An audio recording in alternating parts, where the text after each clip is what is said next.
right, we're going to go ahead and start. Good afternoon, everyone, and welcome to the Department of Medicine's Grand Rounds. My name is Dr. Nicole Parellada. I am one of the chief medical residents. I'll be joined today by my co-chiefs, Drs. Jennifer Denike and Kyle Sutherland.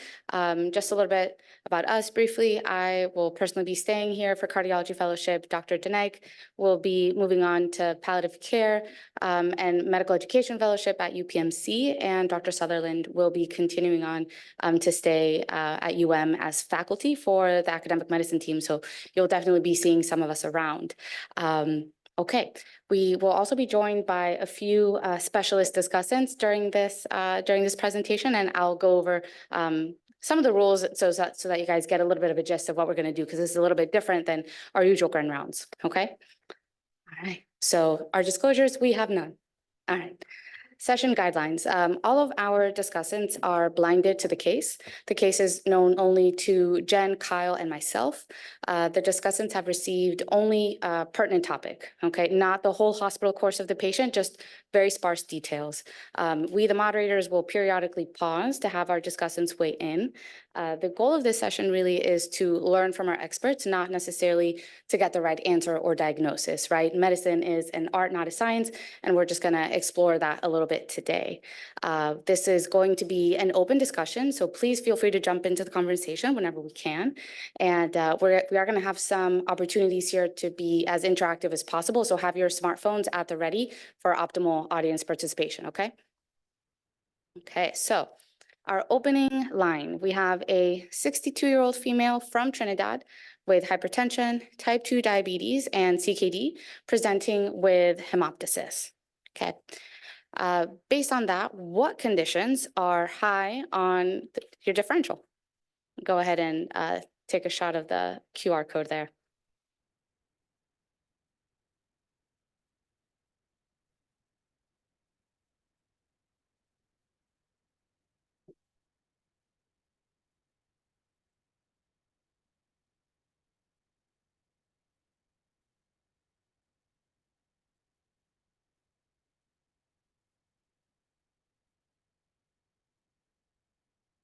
Okay. Good pasture, TB, diffuse alveolar hemorrhage, good. Malignancy, of course, bacterial pneumonia, aspergillosis, bronchitis. Okay, PE, I like it. So very broad, and none of those, just based on a history of hemoptysis, none of those are wrong, okay? So good job. Good. I like what I see.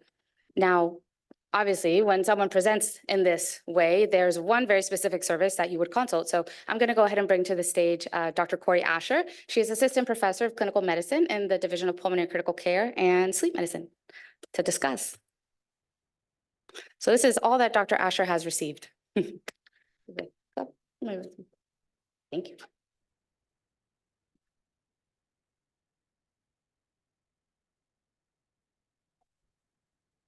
Can everyone hear me? Yes, I think so. Okay, so even that one-liner has a little bit more information than I was actually given.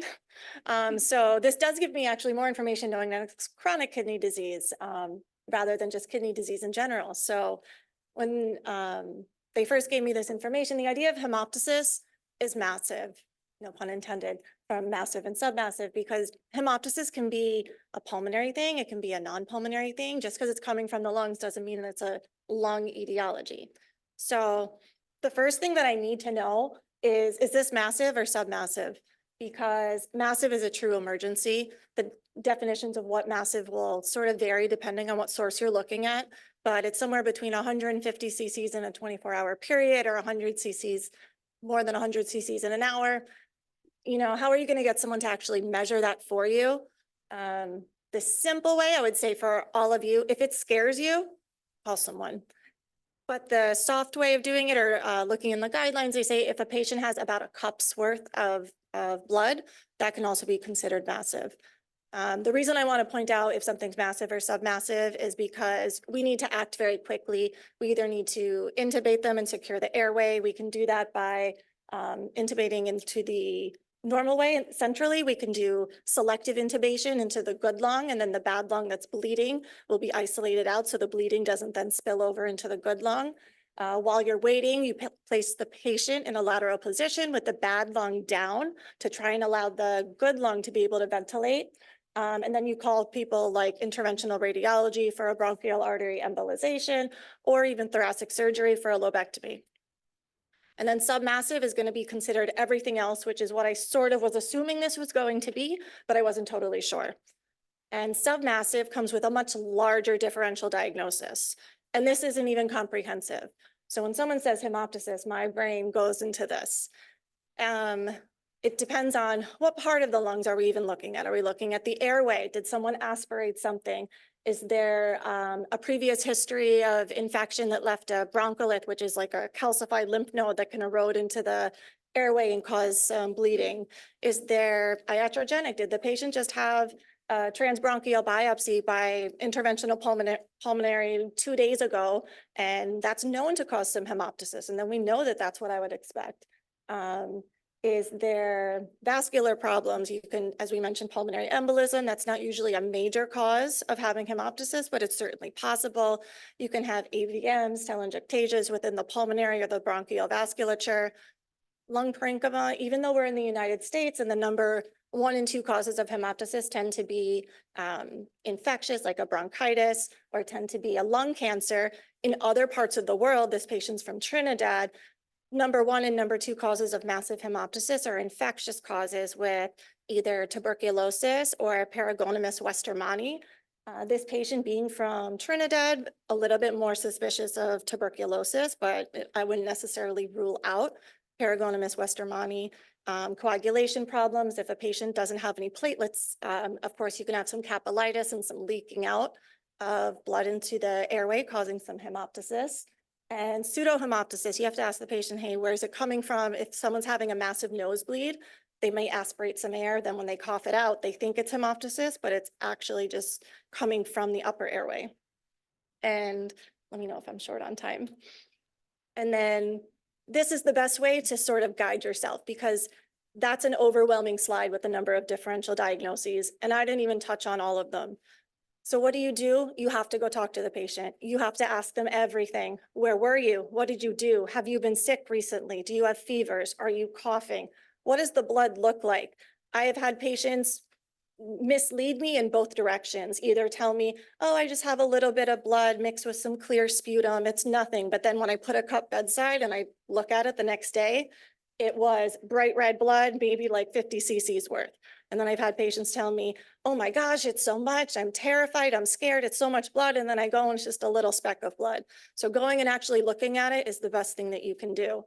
And going along with getting a very good history out of them, asking them or doing your physical exam, things that can clue you in. Do you see any telangiectasias on their lips? Do you see any purpura on their skin? Things like that can clue you into either an autoimmune disease, maybe a vasculitis, and then go from there. The initial things that you would probably want to order, at least a chest x-ray, that definitely will help you rule things in, rule things out. And then a CT scan. If you're looking for vascular problems, which you might want to be looking for in hemoptysis, you want to make sure that it has IV contrast and that you inform the radiologist when you order it of what you're looking for, and then they know what they're looking for as well.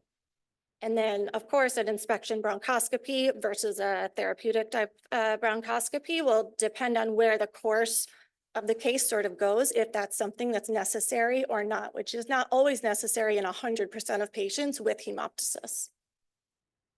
What about a physical exam? Is there anything you would particularly pay attention to? When you're doing your physical exam, sometimes you can localize. If you're listening, if you hear localized wheezing, that might tell you that's an area that might have some stenosis, or that it's not diffuse alveolar hemorrhage. And then, yes, on your physical exam, I would I look in their nares to see if that's where the bleeding is coming from. I look in their mouth. You might want to look at their hands, again, looking for autoimmune diseases, and that can certainly help clue you in. Are they cachectic? Have they had a lot of weight loss? That might clue you into either some sort of malignancy or, of course, tuberculosis. Right.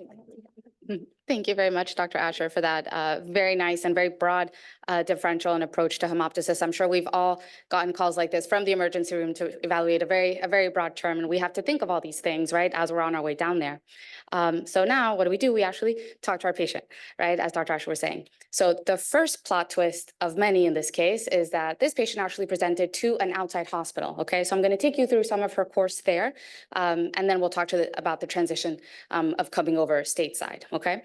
So she actually has a 1-year history of fatigue, recurrent sinusitis, and dizziness.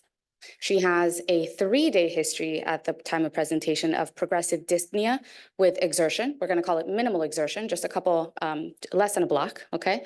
Lower extremity edema, and on day of admission, episodes of worsening hemoptysis. I'll just tell you now that it's submassive. The patient was hospitalized for 2 weeks in Trinidad, okay? They did, as Dr. Asher mentioned, a very nice workup. She actually did undergo CT scan of the chest. They did see multiple pulmonary nodules and mild bilateral effusions.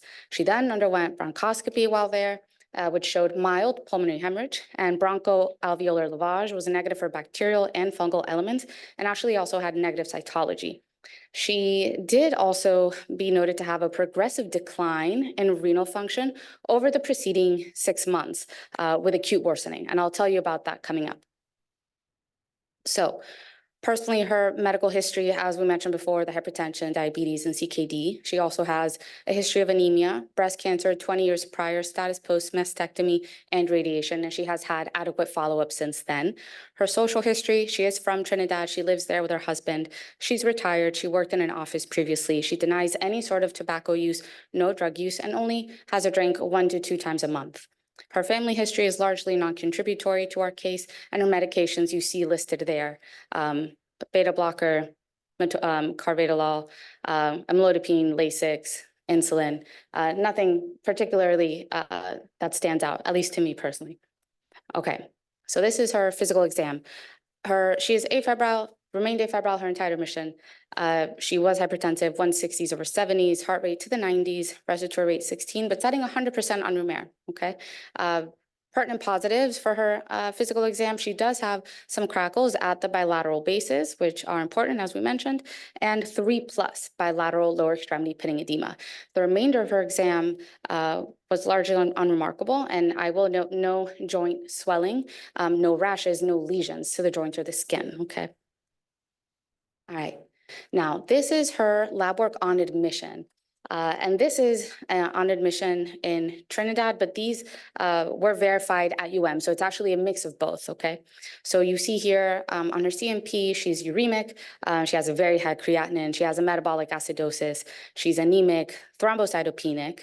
Her liver function, not optimal. ALT and AST are both elevated. She does have a reactive hepatitis C screening. And later we find out that she has a viral load greater than 1 million, and it ends up being genotype 1B. Her Hep B core, IgG and IgM are non-reactive, surface antigen and antibody are also non-reactive, and Hep A, IgM is non-reactive. So she's really non-immune and has active hepatitis C. And her quantiferon is negative, which is very good. She also underwent some ANCA testing. She was positive prior to transfer for anti-PR3 antibody, which, as you all probably know, is concordant with C-ANCA positivity, a 1:80 ratio, and MPO negative. She does have a negative rheumatoid factor, ANA, anti-Smith antibody, scleroderma, SSA, SSB, all of that battery of tests was negative as well. Her total complement levels were low, and C3 and C4 were within normal limits, but low normal. Okay, she also had a cryoglobulin assay, presumptive positive with cryos less than 1%, suggestive of a type 3 or mixed cryoglobulinemia. Okay, and I'm just going to segue very briefly here to talk about cryoglobulinemias as a bit of a refresher, because I know that tends to be kind of a more challenging and nebulous topic. Cryoglobulins essentially are proteins that precipitate from an individual's serum or plasma at temperatures lower than about 37 degrees Celsius. They can be a mixture of immunoglobulin and complement components or immunoglobulins alone. One of the big distinguishing factors between the different types of cryoglobulin are whether they are monoclonal replications of the immunoglobulin or polyclonal, okay? So just IgM or IgG and IgM together, et cetera. There is formation of antigen-antibody complexes that lead to poor clearance and formed immune complexes, and that leads to their accumulation in the tissues and subsequent organ damage, okay? So here you see the different kinds of cryoglobulinemias. We have 1, 2, 3. Type 1 tends to be monoclonal, basically IgM. Rarely you see IgG or IgA, and they're more associated with lymphoproliferative diseases, right? So neoplasms. Waldenstrom's myogammaglobulinemia, multiple myeloma, especially, right? Hairy cell leukemia, all of those we see are type 1 cryoglobulinemias. Type 2 is more heavily associated with hepatitis C, and it tends to be a monoclonal IgM and is associated, and this is a distinguishing factor, with rheumatoid factor positivity, okay? It also has a polyclonal IgG, like I said, mainly associated with hep C. Type 3 cryoglobulinemia is also lightly associated with hepatitis C and other autoimmune diseases, but it tends to be a more highly polyclonal IgM, polyclonal IgG, and the RF factor is not necessarily associated with it, right? So you're not going to see that positivity with it. All of these are going to have low C4. And as I mentioned before, our patient, at the time that she was tested, had low normal complement levels. Low total complement, but low normal C3 and C4. Now, continue on to our review of records. She actually also had a renal biopsy. Because of her progressive decline in renal function, her baseline creatinine was about 2.6. And by the time, as you saw in her lab, she was at 7.7. And that was in around 6 months, right? So a very, very rapid decline in renal function. So I think that's grounds for undergoing biopsy, but that's just my opinion. It did show nodular glomerulosclerosis with significant changes associated with diabetes and hypertension. 26 of 33 gloms had diffuse global sclerosis. They also ran immunofixation, which showed pauci-immune IgG deposits, okay? And we can talk about that later. Now, the remainder of her hospital course. More plot twists. Because she had PR3 positivity and concern for type 3 cryoglobulinemia, as well as hepatitis C, there was overall a high concern that this could be something due to a rheumatologic disorder, right? So pertinently, we have here Dr. Cecilia Chung. She is Division Chief of Rheumatology and Immunology, and she is going to take us through her steps, her thinking regarding this patient's future treatment. Dr. Chung. Can you go back slide Of for a course. second? What do you mean by is clinically overloaded? You mean volume overloaded? Volume overloaded, yes, sir. Yes, ma'am.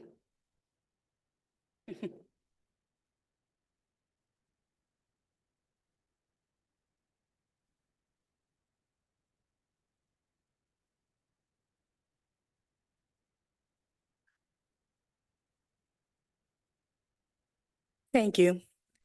So with the information that was given there, I think there are 2 issues that I would like to highlight. First, the hemoptysis, and thanks to our pulmonary consultant, we got a pretty extensive differential diagnosis that from a rheumatologic perspective, we can try to narrow it down based on the fact that the patient had an acute on chronic worsening of renal function.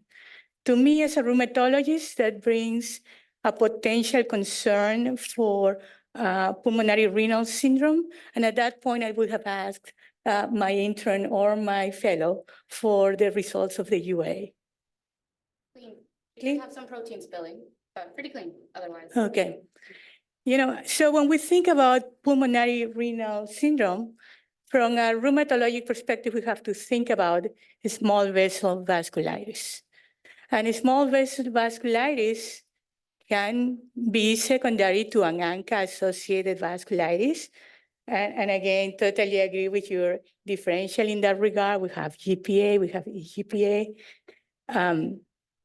But we also have to think about, could this be systemic lupus erythematosus? Could this be cryoglobulinemia, right, within that spectrum?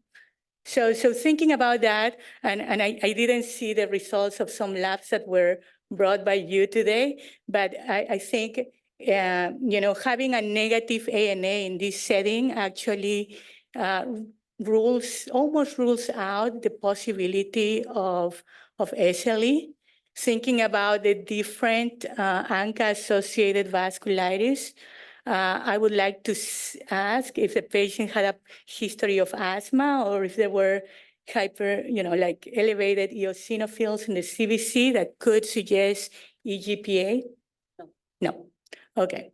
So again, with the additional information that was brought to us today, the fact that this patient had a sinusitis and lung nodules actually is consistent with the serology that is brought here, the positive PR3, which is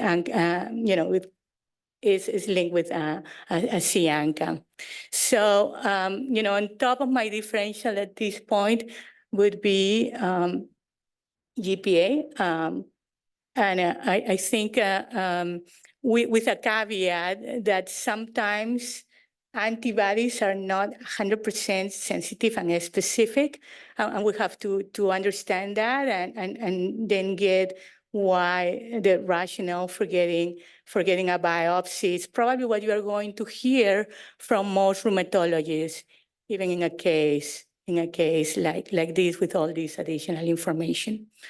Lastly, please, for the residents in the room, don't forget to ask about drugs. It's been described that, for example, cocaine can sometimes cause presentations that could mimic systemic vasculitis. So, but overall at this point, I think, high in the differential is GPA with severe organ involvement. Very quickly.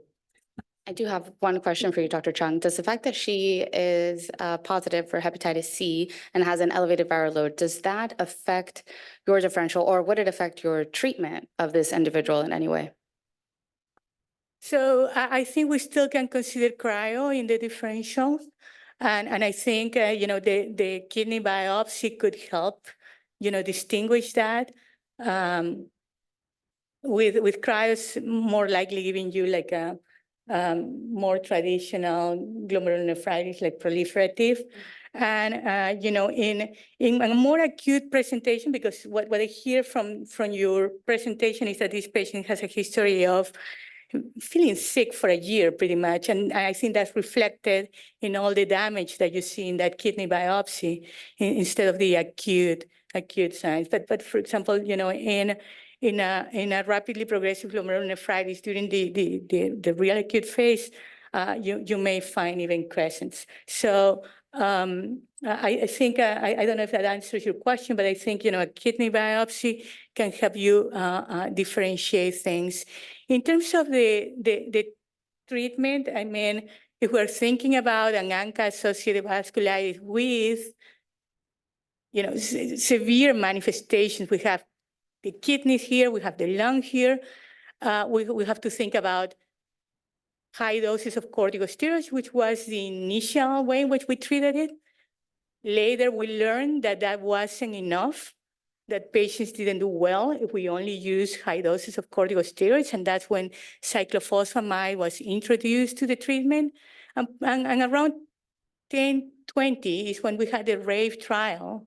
It was a trial in which rituximab was brought to the picture to treat these patients, with rituximab being non-inferior than cyclophosphamide. So I think most of us would consider at this point high doses of corticosteroids plus one out of two options, either cyclophosphamide or rituximab. I think more junior attendings will favor rituximab. Some more senior attendings will probably still favor cyclophosphamide. I'm kind of in between. I think it always depends on the comorbidities. In terms of hepatitis and what we do, we have Dr. Martin here, and we usually involve GI, either if it's hepatitis B and C, but in general, our main concern is for hepatitis B reactivation. That's, I think, where the high risk is. And both cyclophosphamide or rituximab can do it. Okay, so there's, to me, from that perspective, there's no necessarily a reason to favor one over the other based on the comorbidity. I think for hepatitis C, there is still a risk. It's not as high as with hepatitis B. I would feel more comfortable treating, straight in this particular case, but always involving our colleagues from hepatology. Okay, thank you, Dr. Chung. All right, so.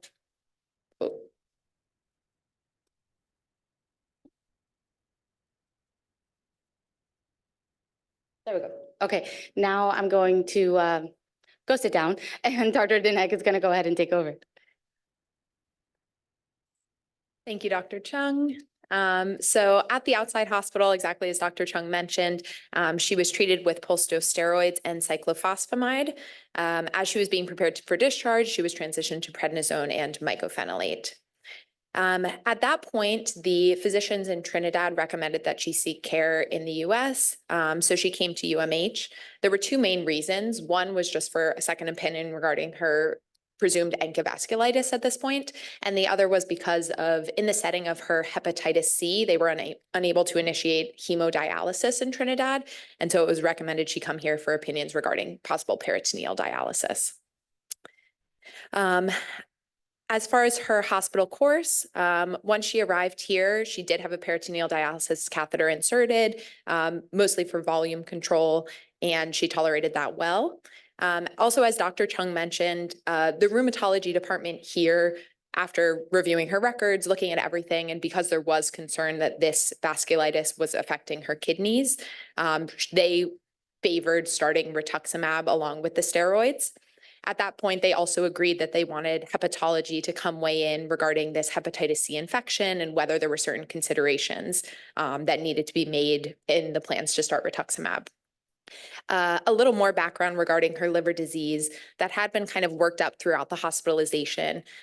She, on imaging, appeared that she may have cirrhosis, but she had no stigmata of cirrhosis. She underwent AGD that did not show any esophageal varices, and she declined a liver biopsy. As far as her other labs, we had presented some of her initial labs, and then, as mentioned, she had the hepatitis C with the high viral load, and she was not immune to hepatitis B. So at this point, we'd like to welcome our next discussant, Dr. Paul Martin, who is the Division Chief of Digestive Health and Liver Diseases, to see kind of what his thoughts would be at this point in the case.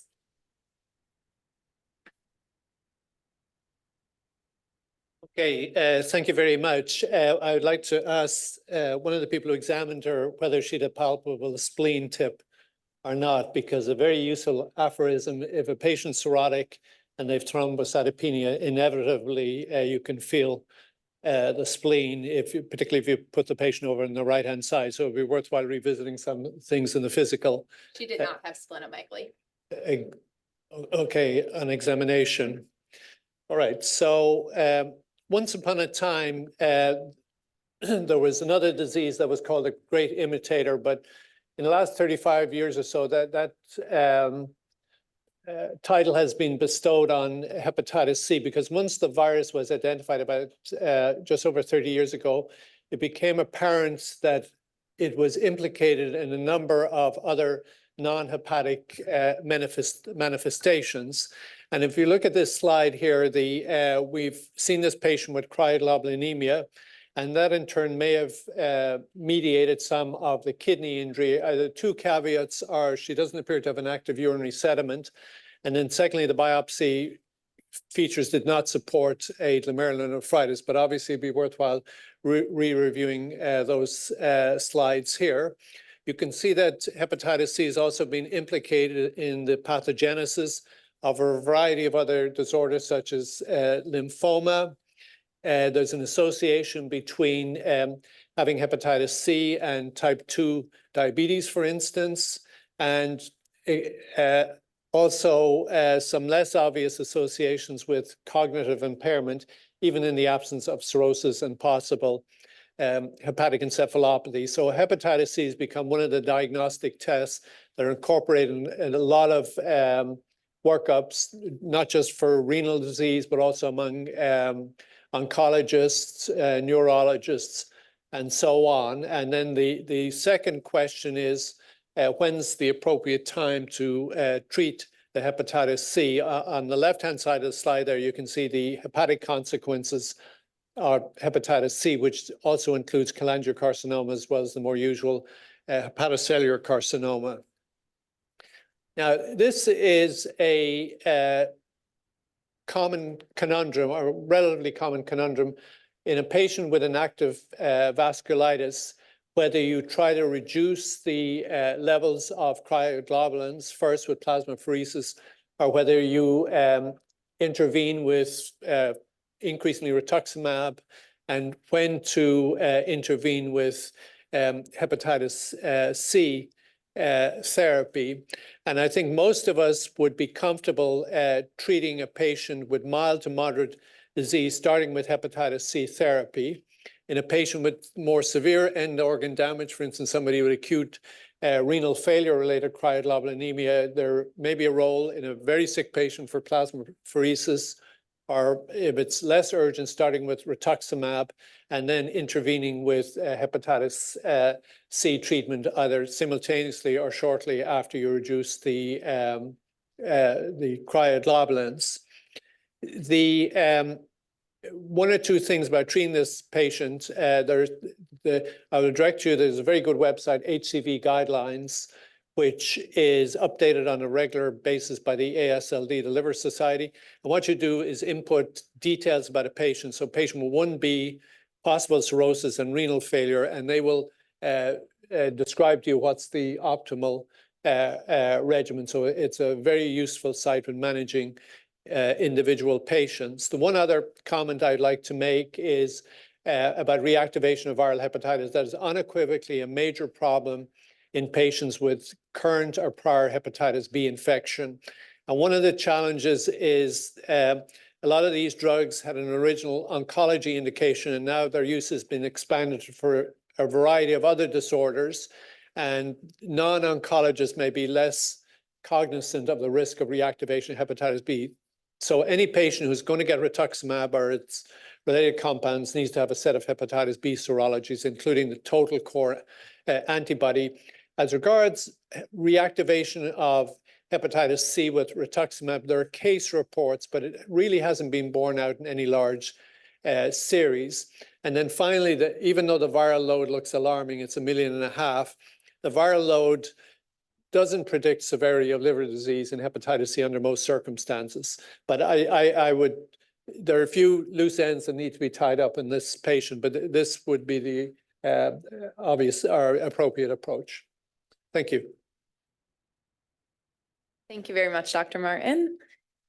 So as mentioned, our inpatient hepatology team also agreed that there were no contraindications or no concerns from their standpoint as far as starting rituximab. And the plan was that hepatitis C, the plan at that time was that hepatitis C treatment would be started in the outpatient setting after treating the presumed vasculitis with rituximab.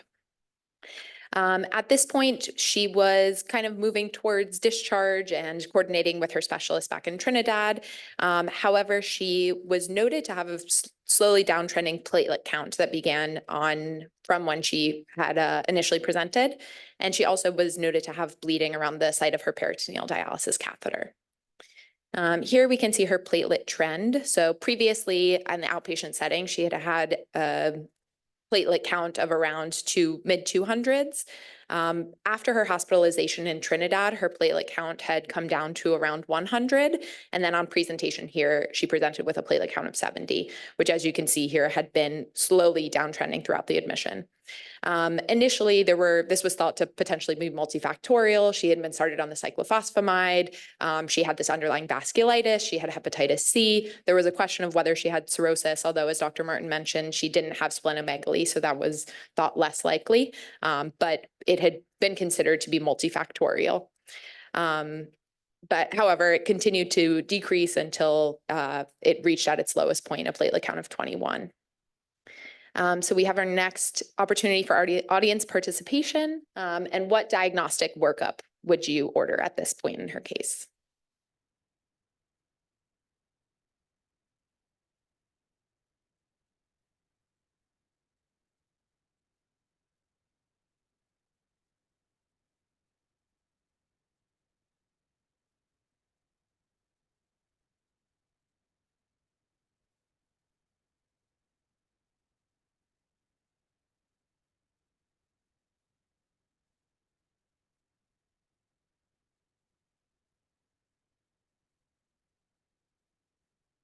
All right, I see a lot of votes for a peripheral smear. I see HIV testing as well and RPR, and I'll tell you both of those were negative.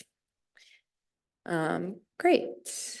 Okay, and her ANA was also negative, and the viral load was 1.7 million copies. All right, so at this point in the patient's hospital course, hematology was consulted. A peripheral smear was sent, which was reviewed by hematology, which showed few platelets with no clumping, which did show few scattered schistocytes. And at this point, that was thought that it could be possible to secondary to her vasculitis. Several other labs were sent, which are shown here.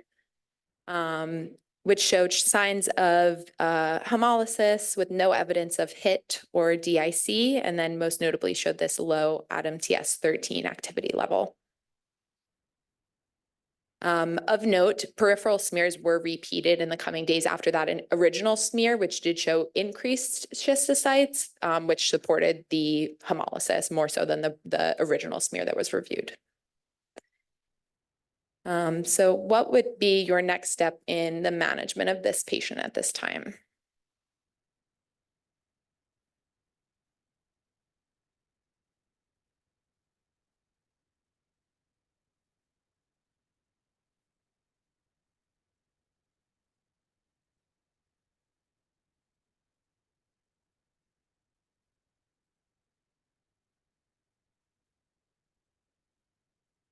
All right, fantastic. All right, so based on her labs with the low ADAM-TS13 activity level, along with the signs of hemolysis, both on the smear and on her labs, this patient was diagnosed with thrombotic thrombocytopenic purpura, TTP. Initially, this was not at the forefront of our minds as far as the diagnosis and the etiology of her thrombocytopenia, but just based on the labs and the information that we had at this time, that was our diagnosis. This was thought to be secondary potentially to her vasculitis versus her active hepatitis C. There was some discussion, as Dr. Martin mentioned, of reactivation of hepatitis C, but ultimately that's not as much of a consideration in this case, and she did have the hepatitis C infection. So Plex was initiated. She did have improvement in her ADAM-TS13 levels and her markers of hemolysis over the coming days, as well as her platelet count. And she received a second dose of rituximab. She also was granted approval for inpatient treatment of the hepatitis C, which is not typical due to the suspicion that the hepatitis C may be the direct cause of her TTP. Here is the trend in her platelet count.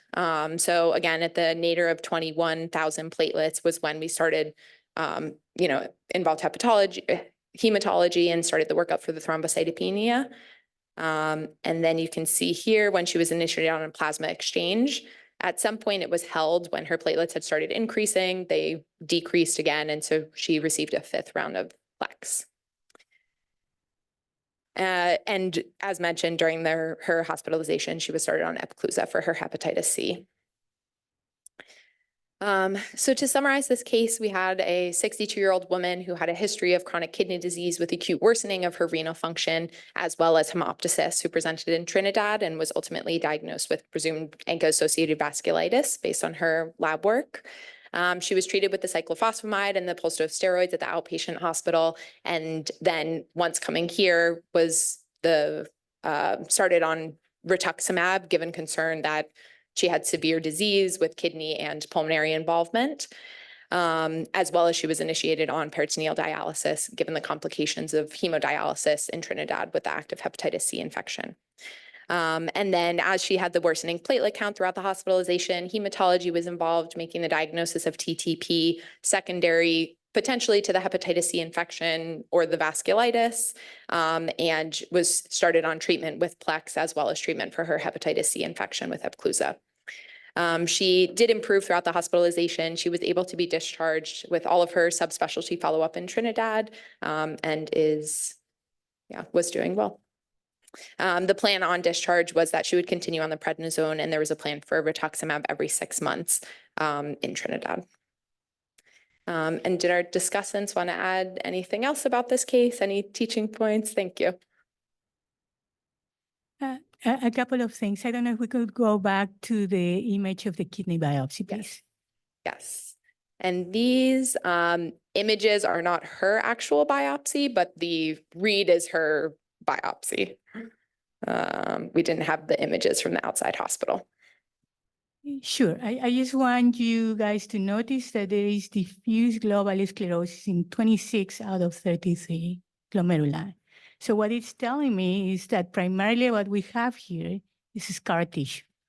I think the prognosis of her kidney function is pretty poor, and I don't think the rituximab was given with intent to, regain renal function now with the information that we have. But she still had the pulmonary hemorrhage, which is an absolute valid reason to immunosuppress intensively this patient. The second point that I want to make, and not to be overcritic of the treatment that was given at the outside hospital, but when we think about vasculitis, ANCA-positive vasculitis in particular, we have to think about induction and then, continuity after induction, right? And during induction, I don't think MMF mycophenolate is a good option. So we're still on the high doses of prednisone plus one out of either cyclophosphamide or rituximab at this point. And the third point that I want to make is that for pure ANCA-positive vasculitis, there was a recent trial of PLEX that actually was negative, but I think in this setting is absolutely appropriate with the findings of the TTP findings. Thank you. So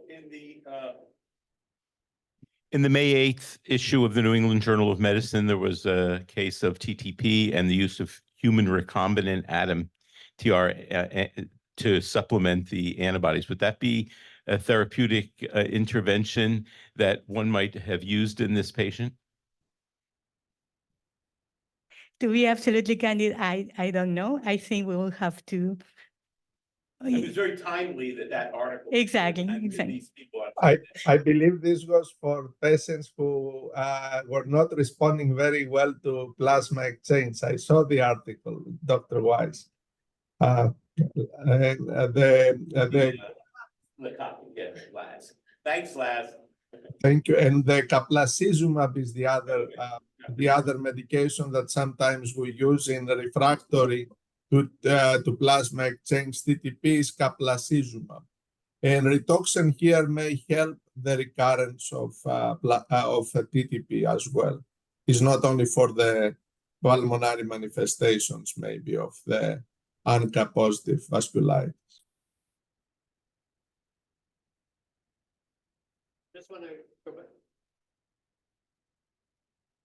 Just want to go back to something that happened in Trinidad. The presence of hepatitis C is not a contraindication of hemodialysis. With appropriate blood bank or body fluid precautions, hepatitis C transmission does not occur within dialysis units.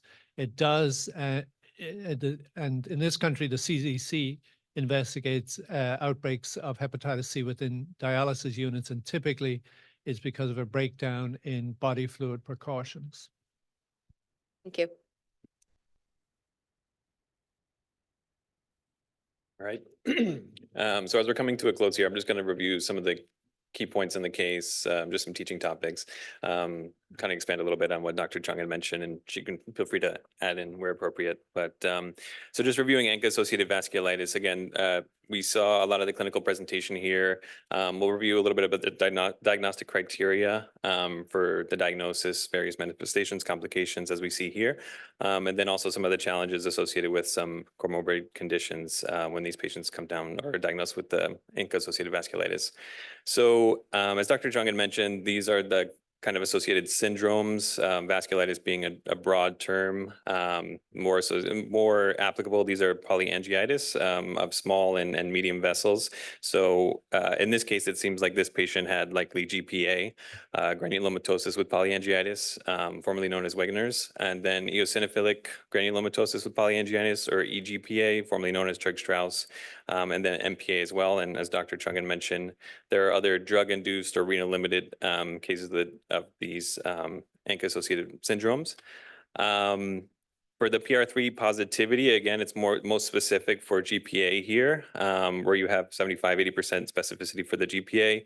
MPA is a little bit more specific for an MPO ANCA, eGPA a little bit less, but more so the MPO, and then the renal and drug-induced will have variable titers. You can have positive ANCAs again, or atypical ANCA presentations in lupus.